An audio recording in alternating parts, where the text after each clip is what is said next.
You're capitulating and you're giving this woman what she wants. If you end up lasting forever, married with children, and you are going to capitulate and she's going to be happy and she's going to respect you and you're going to live a happy life, then I have nothing to say. However, if she leaves you, then I want me and you to agree that I'm in charge of repairing your heartbreak. If she leaves you and you can't sleep at night, you're not going to sit there blowing up her phone. You're not going to sit there chasing some girl who doesn't want you. I'm in charge of what's going to happen to your life when you can't sleep. I'm the one who's going to turn that trauma and that heartache and build you into a better man. And if he agrees to that deal, then you have to let time take its toll. Maybe she is the perfect woman. Maybe his capitulation is going to all end happy. But perhaps she's going to run off with some other dude and he's going to be sitting there, messaging her phone, going to bed at 4 a.m., waking up at 7 a.m., full of heartbreak, not being able to concentrate on anything in his life, following her on social medias, etc.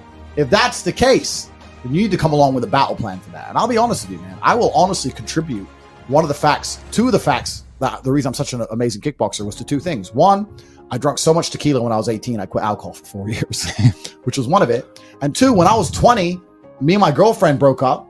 I was with her for 4 years. I couldn't sleep. That was it. She's gone now. Like, she moved. I didn't know where she lived. That was it. And I couldn't sleep. Now, it wasn't like I was crying my eyes out, but I couldn't sleep. Something else to do. Gym at 3 p.m., the gym at 8 p.m. I had nothing else to do but fight. So I took all that trauma, all that heartbreak, and I molded it into becoming a world level combatant, right? So there's nothing. What did we talk earlier about how trauma can mold you, how trauma can be a fantastic thing? Heartbreak, depression, sadness. These are all fantastic motivators. I'm telling you why they're a fantastic motivator. You go to a guy who's heartbroken, he has all the motivation in the world to send 300 text messages. He has the motivation, he's putting it in the wrong place. Life's gonna hurt you, and how you use that pain is completely and utterly up to you. You can use that pain to galvanize yourself as a man and become a better man you've ever been. I'm not saying that I'm only successful because of some chick. I'm saying that every single time that I was heartbroken, I never wasted a second. I was never wallowing. That's what I'm saying. I say that life as a man is exceptionally difficult. I say the most beautiful and the most terrifying thing about being a man is you're born without value. Society doesn't care about you. You're only going to be cared about based on how useful you are. You have the chance to build yourself up and become a superhero if you're prepared to do the hard work and be indefatigable enough to never quit. But if you're going to stand around and wait for a handout, nobody's going to ever respect you. And I think that a lot of people have forgotten about how difficult and how competitive it is as a man. We're always in constant competition with each other. And it's your duty as a man to stand up and say, I want to be as important and strong and good-hearted and God-fearing as possible. And I need to work hard to achieve those things. The dangerous thing about overly emotional men is that they're dangerous. They're genuinely dangerous. This is what's crazy.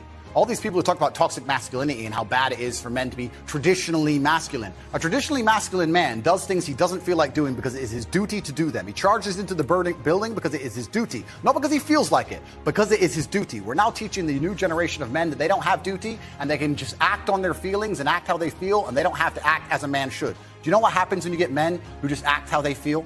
You get school shooters, you get violence, you get rapists. Men who do not control their emotions are dangerous. If you find a man who is stoic, he's not going to hurt people. He's going to sit and think about his actions very carefully, and he's going to be a good man who protects and provides for his family. You find a man who just acts out on impulse and does whatever he feels like, you're going to find a dangerous man. Sitting here telling men to cry more and act with their feelings and it's okay to feel this way, that way, etc., and have no self-control. That is why we have the problems we have in the world. Absolutely and utterly wrong. So when they talk about toxic masculinity, they have it completely inversed on its head, completely and utterly wrong. We need to be teaching stoicism. We need to be teaching young men to understand that the world is very, very difficult. It's hard to be a man. You're going to feel bad sometimes. You just suck it up and perform anyway.